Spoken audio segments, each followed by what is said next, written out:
Tentara Israel kerap kali salah sasaran dalam menyerang musuh. Terbukti sebanyak 40% drone Israel dilaporkan rusak akibat ulah tentara Israel sendiri.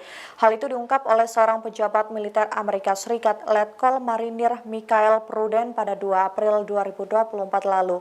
Lebih lanjut, Pruden mengatakan bahwa tentara Israel seringkali sulit membedakan antara drone milik sendiri ataupun drone milik musuh. Hal itu dinilai sangat berbahaya dan menjadi tantangan bagi militer Amerika Serikat. Sebab tentara Israel menghadapi peningkatan ancaman dari pesawat tak berawak dalam beberapa bulan terakhir, seperti adanya ancaman dari perlawanan Irak yang terus meningkat, di mana perlawanan Irak telah menggunakan drone dan juga menargetkan lokasi Israel. Begitu pula dengan perlawanan Iran yang telah meluncurkan ratusan drone dan rudal ke wilayah Israel. Tindakan itu dinilai sebagai tanggapan atas serangan Israel terhadap konsulatnya di Damaskus pada awal April lalu.